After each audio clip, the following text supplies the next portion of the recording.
Welcome, everyone. This is Human Capital, a Goalspan podcast, and I'm Jeff Hunt. On Human Capital, I interview top business thought leaders to uncover the deeply human aspect of work. Conflict. How many of you listening to this episode love conflict? If you're like me, you don't welcome conflict into your life, but the reality is that we must deal with it almost every day at work. The other reality is that when engaging with conflict in a healthy way at work, it leads to many positive outcomes. These include better decisions, better relationships, greater creativity and innovation, and most importantly, better internal and external alignment with what you are thinking, feeling, and doing. I would suggest that doing this well is perhaps one of the greatest leadership skills. My guest today is an expert in this realm. Steve Roof has spent a career helping people, teams, and businesses, large and small, navigate this tricky space. Steve was originally trained in the law, but is now a mediator who is also trained in several psychological modalities, which he uses to help his clients get unstuck in the midst of conflict. Steve received his bachelor's degree from Harvard University and his doctorate of law from Michigan Law School. Welcome, Steve. Thank you, Jeff. Thank you for having me. It's great to have you on the show today. And this is such a topic that most people avoid because they just don't like it. Conflict. Yes, conflict is a dirty word in most people's minds. It really is. And so I'm excited to hear your take on this topic because, like I said in the intro, it's not always negative. There's so many positive outcomes that can result from healthy conflict. I think the key is defining the difference between healthy conflict and unhealthy conflict. But before we do all that, I would love to rewind the movie to the beginning of your career and have you share who or what prompted you to become a mediator, originally getting trained in the law, but eventually becoming a mediator and landing in this space. Well, if you go back even before law school, my first memory of a mediation was one of my best friends throughout elementary, junior, and high school was a guy named Steve. He had an older brother, Mike. They were roommates. And I remember maybe sophomore year in college, I was visiting back home in Texas, visiting for spring break. And the two roommate brothers got into a big fight and were not speaking to each other. And for some strange reason, I found myself doing some Henry Kissinger shuttle diplomacy back and forth between them, sort of explaining each of the other person's point of view to the one I was talking to. And it met with some success and some surprise. They were both kind of surprised at what they learned through the process. And I gave it no more thought. I continued in college and then to law school, et cetera. But many years later, was attracted back to the same dynamic in the legal and business field. We're going to jump in deeper to conflict. And regarding mediation, I think there's probably a number of listeners that don't really have a detailed understanding of what mediation actually is. Can you provide an overview? Sure. So most mediation that takes place in the United States today takes place in a court-ordered setting, such that the judge requires the parties to mediate. Maybe 30, 35 years ago, mediation was rarely used in the courts in the United States. And a few jurisdictions began to experiment with it. And what they noticed was that, to their surprise, about 75% of cases that the judges sent to mediation settled. And so, as you can imagine, judges all across the country jumped on this opportunity to get back control of their dockets, control of their time, a chance to play a little more golf maybe. And so since then, basically in all 50 states now, in state and federal court, you cannot get a trial without first attempting mediation. The judge will not give you a trial date if you haven't first attempted mediation. So it's pretty much ubiquitous in the court system. And then it's crept in to usage in a number of places in community use between police and civilians between victims and offenders in a number of cases. So it's beginning to be used elsewhere. Also, it's beginning to be used earlier in conflict than sometimes before it gets into the court system. I served on a task force that the American Bar appointed to look into this issue of could we save a lot of litigation costs and court resources if we could resolve much earlier, if we could intervene much earlier in the conflict. And a few companies have tried it. Georgia Pacific tried it, General Electric tried it, Motorola, Toro lawnmowers, all of them found great success with the program. There was resistance, things that keep it from being adopted, but it is successful when used. Interesting. So it's really taken on a completely different form, it sounds like, over the past, what, 20 or 30 years? That's right. In this country, it's evolved. It's used differently in other parts of the world. It's more in consensus-based societies like those in East Asia. It's been informally a part of conflict resolution for much longer. Okay. And eventually we're going to get to conflict in the workplace and how it can be used in a positive way. But just to understand the structure of mediation a little bit more, talk about what that looks like between the parties. Is it a one-day event? How does that actually work? It can be one day. It usually is a one-day event. For more complex cases that might involve multiple parties or multiple complex issues, then sometimes it is a multiple day event. Sometimes you go all day and it turns out that the parties need more information in order to be able to make an intelligent decision. So you adjourn with a specific recommencement date of several weeks later, is usually the way it would work. The parties come together in a room. Generally, they meet together in what's called joint session. And shortly after that, they break them up. They are broken up into separate rooms, and it's the mediator's job to shuttle back and forth, trying to find common ground. Shuttle diplomacy. That's a lot of what it is, yes. And I should say, this is about half of what I do now. The other half of what I do has nothing to do with the court system and nothing to do with formal mediation, even though it grew out of it. That involves working with family-owned businesses and corporate teams, using the same skills, using the same tools. But the big difference is that these are people that are not just going to come together for one day and try to resolve a conflict. These are people that have to continue to work together ongoingly. And there's conflict within their team or within the family business that they deem has ceased to be constructive. And so they want help in transforming what conflict they have into more constructive conflict. So that's the other half of what I do. And that's more on an ongoing engagement basis versus the one-offs of court-ordered mediation. Got it. I have a unique appreciation for family businesses since I used to run one in my former career. And it seems as though the need to be able to resolve conflict in a healthy way among family businesses is critically important, because it could lead either to the end of the family business or to success, right? Yes, and it has obvious repercussions outside the business, but both negative and positive. If there's unresolved conflict in the business, that's going to spill over into the family. If you can transform that into creative conflict within the business, that's going to spill over in a positive way into the family with increased respect, increased compassion and empathy, I often find. So either the family business is unique in that there's these multipliers out to a second level, whether positive or negative. Yeah, and it seems very complicated because in families, you're dealing with the family of origin. So you may have aunts, uncles, sisters, and brothers in the business, mothers, fathers, and growing up with those people. And then you're dealing with the separate differences around the business itself and the cross-pollination between those. So that seems very tricky to me. Yes, it is tricky because usually, especially with some of the psychological tools that I use, like IFS and some others, often the people that created these models have found, to no great surprise to your listeners, I'm sure, that some of the problems have their root in family of origin.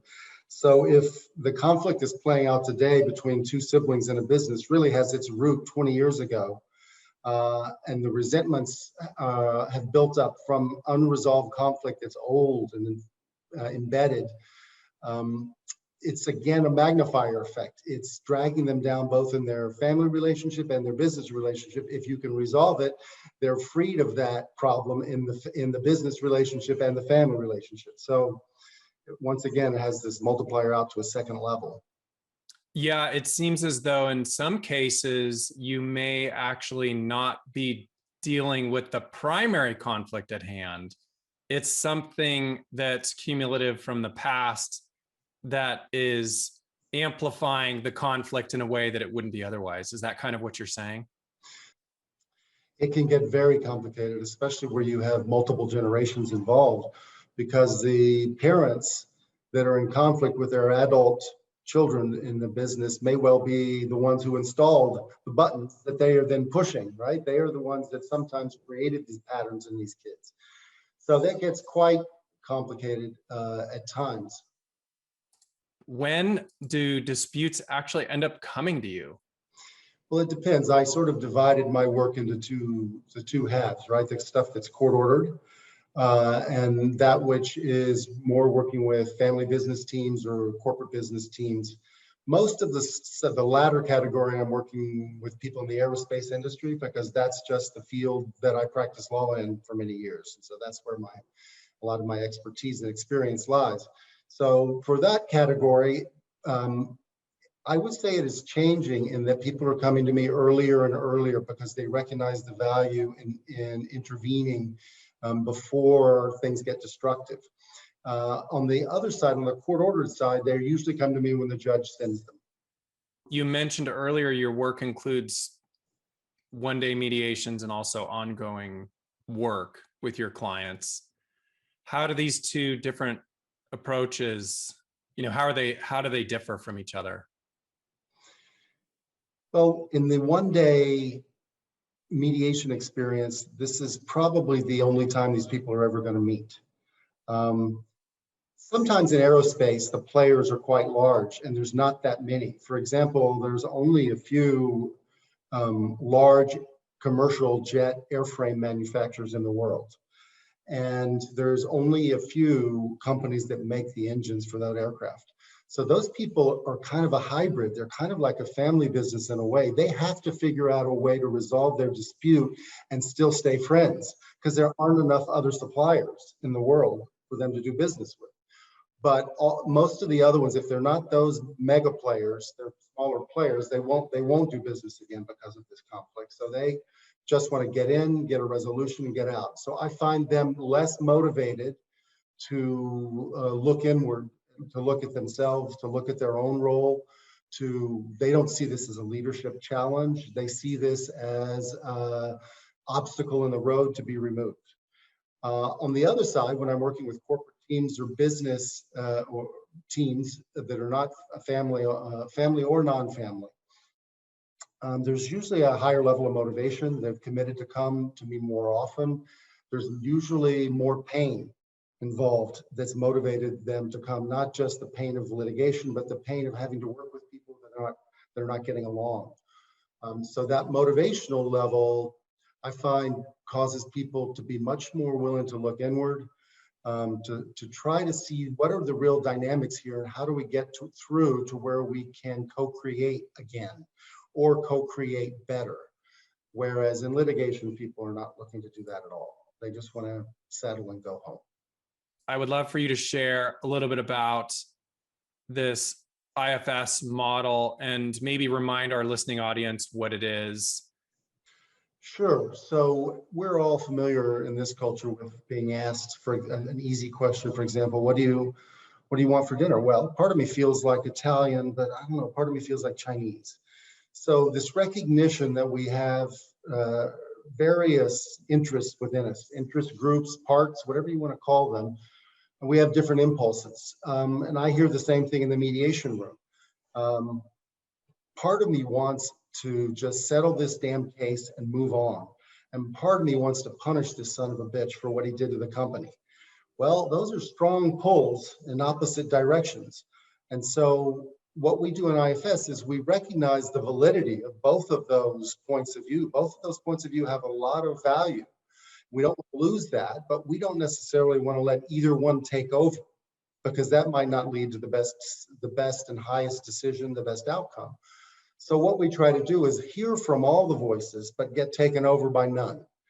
Our culture, in our culture, there's this pretense that we have so-called unified mind. We have a single mind. We don't have this internal war going on.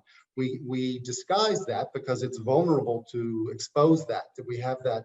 Sometimes it's an ambivalence, sometimes it's ambiguity inside.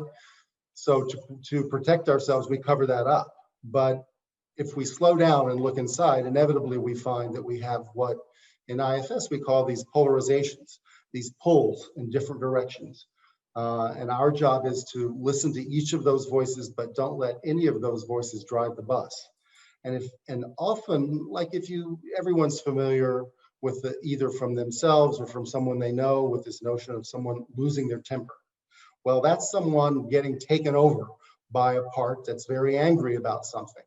Not to say that the person doesn't have a right to be angry, but it doesn't always serve them best to let that part of themselves take over. That makes sense.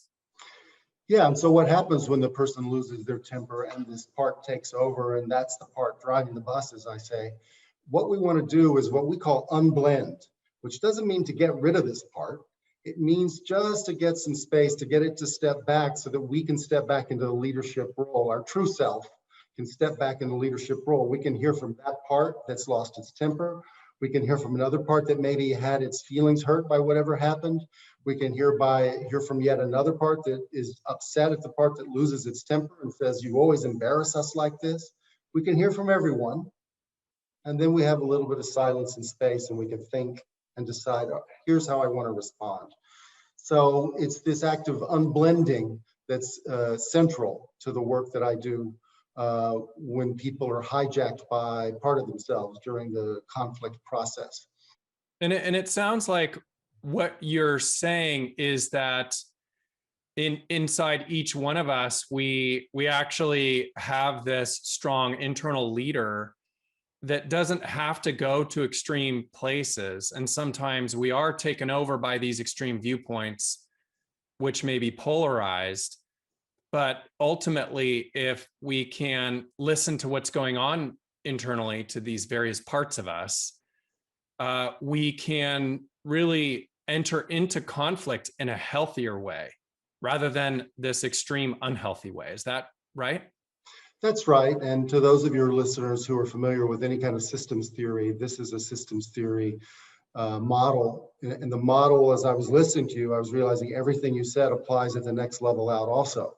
So that there is within the corporate environment, there's a leader, there's a designated leader, the CEO or whatever title he might have. And then there are the other players on the team, some of whom will often get polarized. We'll have patterns of getting the person who wants to take the most aggressive approach on the new sales campaign, and the person who feels like that's way too out there and needs to retreat. And you'll see on corporate teams that people regularly get into these polarizations that, once again, they have value. And that's why we say all parts are welcome, all voices are welcome. It doesn't mean that they're welcome to do whatever they want to do, but it means that they're welcome to be a part of the system and to speak up. And then this leader that you're talking about within us listens to all of that. Or if it's in a team, the leader of the company or the family business listens to all that, and from all of that input makes a decision, but without getting, I sometimes say, sucked into anybody's story, but appreciating everyone's story, but not getting sucked into anyone's story. Yeah, sometimes we have to disagree, but commit, right? That's right. That's right. And I'm also reflecting on how analogous it is, what you're describing, the internal inner working and system of each person and the external cultural interworkings of an organization, right? That's right. It's a system, just one system up, one level higher up, but with the same sorts of dynamics and the same internal laws of physics, as we say. Exactly. So one of the things you sort of mentioned in several different ways is the topic of curiosity, and reminding our listeners that, like, really what we're trying to get engaged with here is what does healthy conflict look like? So it seems to me that curiosity is vital in order to have healthy conflict, wouldn't you say?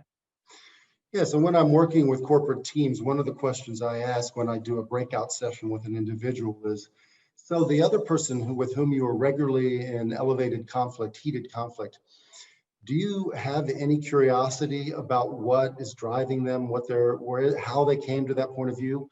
And that their level of curiosity is usually an indicator to me of how blended they are with their own part. Oh, interesting. So that's a sort of a barometer. So what you're looking for, ideally, and would tell your listeners, if you find yourself in a high conflict situation, if you're looking for a shift, see if you can just for one moment add a little bit of curiosity about what that person on the other side of the table is thinking, what their motivation is, or bringing in a little bit of NVC, which is Marshall Rosenberg's work. What need are they trying to fulfill? What is the need they're trying to fulfill by this behavior that looks so crazy and counterproductive to me? Because if there's one thing I've learned through this work, people are always trying to fill a legitimate need in what they do. Now, their strategies can be wacko. The strategies that they're trying to get there can be destructive and ridiculous. I mean, just look at addictive behaviors. Those strategies are quite destructive, but they have a logic to them. They have an internal logic of self-soothing or checking out or whatever, dissociating. There's always an internal logic to these parts and what they're doing to these strategies. It also feels like being curious is absolutely just a plain good leadership skill. I think so. I think it's got to be one of the highest leadership skills. I mean, obviously, there's a time to close the book and decide and take action and move forward. But when you're in the creative process, when you're in the collaborative process, I think curiosity is, at least for me, is the highest value. To really be sincerely interested in what's going on for the other people and what they have to bring to the table. If you're not curious, then there's a problem. That problem either is with you or with them. It may be that they have demonstrated over time that they don't bring value, in which case you're not curious and they shouldn't probably be there on the team. If they do bring value and you're not curious, that means the problem is with you and you need to work a little bit with your curiosity. So, Steve, tell us a little bit about the protective strategies that people develop as a result of all these parts. So you'll see some people shut down in meetings if they introduce an idea and it's not well received. Sometimes people shut down. Other people take the same example. They introduce an idea, it's not well received, become defensive and get dug in around their idea. There's a variety of strategies that people take to protect themselves, and that's what I try to help my clients see is, do you see that this is about protection? They're protecting themselves from some feeling of being humiliated or embarrassed or shamed or whatever. There's a multiplicity of things that people are protecting, which we could go into more if that's useful, but it's important just as you're in the meeting and you're a third party, you can learn a lot by just watching what's happening and the way that people erect their protection and take on these strategies, which may not always make so much sense. And that's when, as we were saying, they may do things that are increasingly not relational. Because if you just think about it, what's more important, safety or connecting?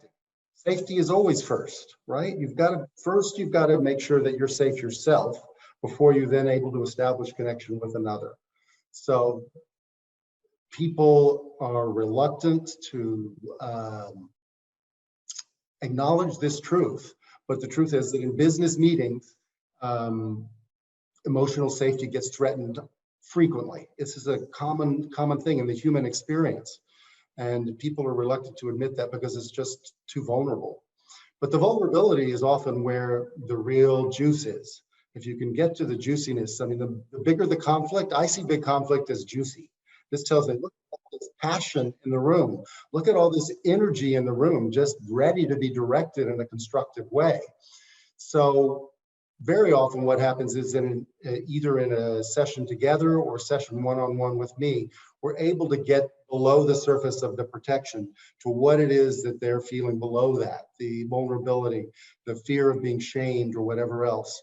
That's just a part, and not to dismiss it, but it's very empowering and liberating to realize that's not all of who they are.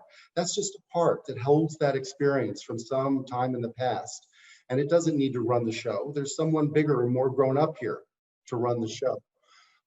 So my favorite times, yeah, some of my favorite times in this work are when it's happening with 2 or 3 team members in the room, and one person is able to say, okay, I see this is what's coming up for me. I have a part that's really dug in around this because of X, Y, Z, and show a little bit of the vulnerability. And what that does is opens up the space for the other 2 people in the room to also, oh, he's not dug in anymore. I don't have to fight anymore. And they begin to see the role of their own parts. I was working with a mother and son in business recently. After about 6 months, I got a text from the son who said, my mom and I just had this incredible experience. We started to spiral into a fight in the business. And all of a sudden she looked at me and said, oh, what part is that? And I looked at her and said, well, what part is that in you? And we both just took a deep breath and we saw what was going on. We laughed, we figured out what was happening, we moved on. It was so much more creative and so much more positive. It really goes right back to what you just said a minute ago, which is curiosity. They both allowed themselves to have enough curiosity about each other and also what's going on inside themselves to really pivot that conversation to a much healthier place. That's right. It's all about curiosity versus protection. The more you're in a highly protective mode, you've got no curiosity left. The more you're in a highly curious mode, the protection's probably quite low and you're able to be more real, more human, more vulnerable, and in my experience, more creative. Interesting. And let me just clarify something because I think it's an important nuance. I believe that people oftentimes mistake curiosity for acceptance, and that doesn't necessarily mean that it's the case. So in other words, if you and I are in deeply oppositional places and I get curious about what your motivation is and why you're feeling so strong, it doesn't mean that I'm accepting your position or that I have to agree to your position, right? That's right. You're just being truly, another way to say it is you're truly open to what I'm saying and to the value that there might be in what I'm saying. But by no means are you agreeing to it, and by no means are you blessing it or endorsing it. A good friend of mine that's active in this same field has written a book with one of the founders of IFS, with the founder, with Dick Schwartz. And I remember feeling a little bit uncomfortable about that. And finally, I told my friend, you know, Bob, I have a part that's jealous that you have all this success. So when Bob was, was curious and listened to that, he didn't endorse me being jealous. He didn't say, well, that's good. I'll try to make you jealous some more. But he was open to the experience of it and the fact that it was just a part of me. And I have other parts that are thrilled to see him succeeding. Yes. Well, and it seems to me that in the business environment, when you are able to get curious, it would defuse the other person because all of a sudden they feel like you care more about their position and maybe they feel like they've been heard and understood versus not having that, right? That's right. And then that bridges over for both kinds of work that I do, both in the corporate teams and family businesses, as well as the one-off mediations, because I think everyone was in the court system was amazed at the success of the court of mediation that settled so many cases. And I think it's because what happens is when you do that so-called caucusing, when you break them into 2 rooms and diplomacy, what's happening is someone is coming in and bringing a ton of curiosity to tell me about what happened and why that happened to you and how that happened to you and how that impacted you, how that affected your family. And all these, the person is really, really heard in a new way. And then the mediator commits to, I'm going to take your story to the other side. So they know not only is he hearing it, but there's a messenger that's carrying their story. So I think that's a lot of the magic of what happens in the mediation room that led to such high settlement rates. I love the way you describe that, and it makes perfect sense. When is it appropriate to cut ties with a person? Well, I talked earlier about if you're the leader and you're not curious in meetings about what a particular person is saying, it's either you need to work on your curiosity. If they add value to the company and you're not curious, then that's your issue. If you're not curious, the other things, it may be a tip to you that they don't add value to the company. So that's certainly one instance. And there's some, I mean, I am not a therapist, and what I do is not therapy. I use psychological tools in consulting, but there's certainly times when people have brought enough baggage from their own trauma that they need to go off and work with someone privately. And so if they're willing to do that work, that's great. I think they can be great contributors to the team. If people are unwilling to do their work and they're highly disruptive in a conflictual way, that's a time when it may be appropriate for them to move on because they're unwilling to address the causes of the conflict. Makes sense. All right, let's shift into some lightning round questions. Okay. What are you most grateful for? I think support, my ability to give and receive support from colleagues, family, and friends. I didn't always know how to do that. So I'm grateful for having learned how to do that. What is the most difficult leadership lesson you've learned over your career? Don't make important decisions without that support. So especially decisions for me that have any emotional content, I know now from experience that parts are going to get involved. Parts of me are going to come in and so it's very easy to get hijacked. So I seek external support in those cases, people that can help me to unblend from those parts. Very valuable. Who's one person you would interview if you could, living or not? Albert Einstein. I love the little glimmers that I've seen in his quotes of his humanity, his sense of humor, his spirituality. So I'd like to see the man behind the genius. Do you have a top book recommendation?